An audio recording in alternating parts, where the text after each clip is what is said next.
Hortense, que pensez-vous de l'infidélité de manière générale? Bon, déjà, lorsqu'on parle de l'infidélité de manière générale, allons-nous parler de l'infidélité dans le contexte africain ou bien dans le contexte mondial? Parce que je pense que... Vas-y, à toi de voir. Je vais beaucoup plus m'attarder sur le contexte africain. Premièrement, lorsqu'on parle de l'infidélité, on parle beaucoup plus de la femme dans le contexte africain. Pourquoi? Parce qu'en Afrique, nous savons que les hommes sont nés pour être des polygames. Bon, c'est vrai qu'il y a certaines femmes qui n'ont toujours pas accepté ça jusqu'aujourd'hui, mais naturellement, les hommes sont nés pour être des polygames. Et même si on revient même au fait qu'il y a tellement de femmes et très peu d'hommes, donc si on dit une femme, un homme, vous voyez vous-même que ça ne se fait pas. Et il y aura des femmes qui n'auront rien. Qui ne vont jamais connaître l'homme de leur naissance jusqu'à leur mort. Et là, c'est une injustice. Voilà. Et vu que toutes les femmes doivent donc connaître cette vie-là, donc automatiquement, les hommes ont l'obligation d'avoir au moins 2 femmes. Oh, on peut applaudir pour vous. Hein. Ça, c'est ma pensée à moi. Je suis très d'accord avec ce monsieur qui disait, il y a une polémique qui a circulé. Un monsieur disait à l'Assemblée que si on interdit la polygamie, vaut mieux on tue tous les hommes, mais ils n'accepteront jamais qu'on interdise la polygamie. Et je suis très d'accord avec ça. Donc, mais par contre, la femme, elle est censée être fidèle. Bon, on peut aussi taxer l'homme d'infidèle du moment où un homme qui accepte, oui, je vais être polygame, je peux avoir plusieurs femmes. Il ne faut pas confondre l'infidélité au manque de respect. Parce qu'il y a des situations où ce n'est plus l'infidélité, c'est plutôt le mépris de l'autre. Ça veut dire qu'un homme, sachant qu'il doit avoir plusieurs femmes, il nargue celle avec qui il est parce qu'il lui montre qu'il peut avoir plusieurs femmes. Non. On peut avoir plusieurs femmes tout en respectant celle qui est là. Et c'est justement pour ça, toutes les femmes, je vais vous dire une vérité, toutes les femmes au fond savent que leurs hommes ont toujours des petites quelque part. Mais elles ne veulent pas que leurs petits montrent cela officiellement quand même. Au moment où l'homme le fait dans le strict respect, où il ne méprise pas son épouse, vraiment c'est pas un problème. Il y a même des moments où nous les femmes, nous faisons des petites crises de jalousie, mais bon, c'est pour montrer à l'homme que tu es important. Mais au fond, nous sommes conscientes que on ne peut pas les avoir pour nous toutes seules. Mais par contre, la femme, la fidélité de la femme, c'est d'abord pour faire l'honneur à la femme elle-même. Pourquoi? Parce que une femme que tout le monde connaît, vraiment, ce n'est plus une femme. On appelle souvent ça vulgairement Matela du quartier. Ah bon? Pourquoi? Parce que la fidélité de la femme... On dit qu'elle est gentille. Non, ça, c'est pas de la gentillesse, c'est la vulgarité. La fidélité de la femme, non seulement ça fait honneur à la femme, ça fait aussi honneur à son homme. Et même à sa famille. À sa famille. Parce que lorsqu'une femme est très fidèle, son mari, quand il passe quelque part, il peut gonfler les épaules. Parce il bombe le torse. Voilà. Et personne n'a le courage de lui dire du n'importe quoi. Mais du moment où tout le monde sait que on peut faire de ta femme comme on veut vraiment, toi-même l'homme, tu deviens aussi le joueur de tout le monde. Mais dans ce genre de situation, moi, j'aimerais bien que les hommes puissent être capables de garder leur calme. C'est-à-dire que lorsqu'on trouve... On sait bien que les hommes sont beaucoup plus matures que les femmes. Les hommes se maîtrisent beaucoup plus que les femmes. C'est-à-dire que lorsqu'on parle de la maîtrise naturelle, mais dans ce domaine-là, les femmes se maîtrisent beaucoup plus que les hommes. Dans le domaine de l'infidélité, la femme a une maîtrise que l'homme n'a pas. La femme peut trouver son mari avec une autre femme, même si c'est dans leur lit conjugal. Parfois, d'autres femmes, elles vont bavarder, mais... Parfois, un mec cache même ça, il garde même ça pour qu'on ne sache pas que son mari a amené une femme chez eux. Mais maintenant, il y a un truc que les hommes doivent comprendre. Si la femme arrive à de tels extrêmes, qu'est-ce que l'homme a fait pour qu'elle arrive là? Est-ce qu'elle est satisfaite? Là, c'est un autre débat. Hein? On y reviendra tout à l'heure. Déjà, il y a des choses qu'on peut dire qu'on ne contrôle pas. Ça veut dire...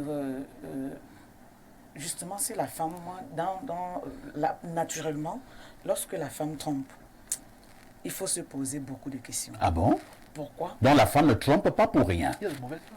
Mais il y a des femmes, Hortense, qui sont insatiables. Hein? Son mari a beau être un état. Quand vous demandez, vous dites souvent votre affaire, là, lorsque la femme trompe, nous trompons souvent les femmes avec qui? Avec les hommes.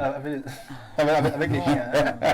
C'est avec vous, femmes qui trompent. Moi, là, je parle d'une épouse. Hein. Oh, c'est bon, ça. Peut-être qu'il ne faut pas que... Peut-être je la femme trompe comme l'homme Vous trompe. voulez nous intimider. Non.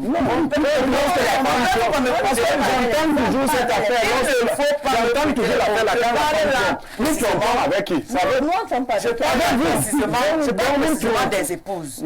Avec une épouse qui sait déjà qu'elle a pris un engagement, elle est dans un foyer, c'est son mari. C'est d'elle que je parle. Ah, Par contre, les petites dehors, tout le monde se cherche, elle ne sait jamais. Elle sait que bon, parfois tu peux être avec une petite, elle se rend compte que tu n'as pas son temps. Mais comme elle ne connaît pas ta position, est-ce que ce n'est pas l'autre qui peut m'épouser? Est-ce que... Donc parfois, vous jouez le tiercé. En fait, la majorité, il y a celles qui jouent le tiercé, il y a celles parfois parce qu'elles ne sont pas satisfaites. Donc, là-bas, et voilà, ça oui, dans le monde des petites, vraiment, je peux m'attarder là-dessus parce que c'est un tiercé permanent. C'est les boulnganjanga. Oui, parce que parfois, tu es avec quelqu'un, tu penses que la personne veut avoir un lendemain avec toi, mais à un moment passe, tu te rends compte que vraiment, lui, il est là que pour ça. Et parfois, elle se plaît dans ça. Ou elle se dit, bon, ok, c'est pas grave, je vais le maintenir, mais je cherche d'abord mon couloir, est-ce que je peux me caser quelque part? Mais lorsque je parle des épouses, oui. Ça veut dire qu'une épouse qui décide de tromper son mari, vraiment, il y a souvent trop de questions à se poser. Pourquoi? Parce qu'en tant que femme, je sais une chose. Lorsqu'une femme aime son mari, lorsqu'une femme est dans un foyer où vraiment elle a mis son mari comme le centre, donc son mari est au centre de ses intérêts, c'est pas souvent évident qu'un autre homme l'attire. Même s'il est faible aux fesses.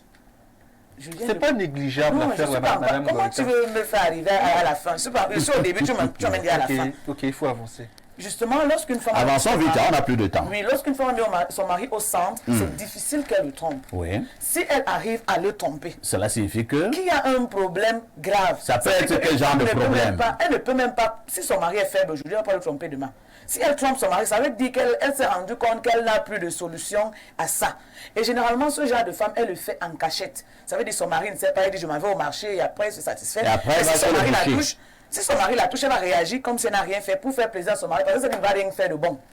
Ça, il y a des femmes comme ça. Mais il y a des femmes qui dites à ces hommes-là que nous, on a les remèdes pour eux. Ça me concerne. On a les remèdes. Elle n'est pas touchée à la communication. Mais il y a des femmes qui sont nées naturellement, on peut dire perverses, ou je ne sais pas trop. Il y a d'autres femmes qui ont le démon là-bas. Voilà, surtout même celles qui amènent l'homme dans son lit conjugal, dans le foyer. Attends, avec son une mari. femme qui amène un amant sur le lit de son mari, c'est pas le diable. C'est pourquoi elle dit que celle-là ne peut même pas être simple. Ça veut dire qu'elle n'a ni de respect pour son mari, ni de respect pour ses enfants, aucun respect pour... Ni de respect même pour le Cameroun. Vu qu'elle ne se respecte même pas d'abord elle-même. Parce que tu peux tromper ton mari, mais il ne faut pas exagérer. Donc si on revient dans le cadre de Mendomo, vraiment cette femme a appuyé sur le déranger, comme on dit souvent. Parvenu.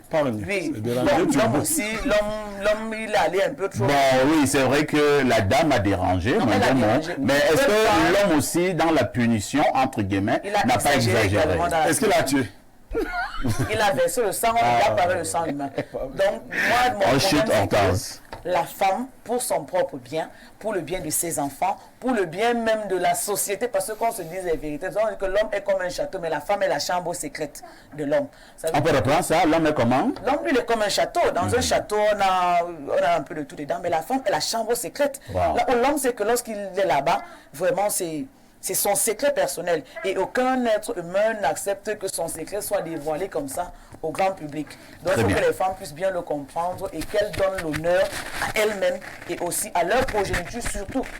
Parce que parfois l'homme peut même dire que bon, c'est pas mon frère, c'est pas ma famille, mais tes enfants, que par exemple le cas Mendomo, ses enfants auront honte toute leur vie pour la bêtise de leur maman. Donc on pense d'abord à nos enfants, à nos proches, à nous-mêmes, avant de poser certaines actions.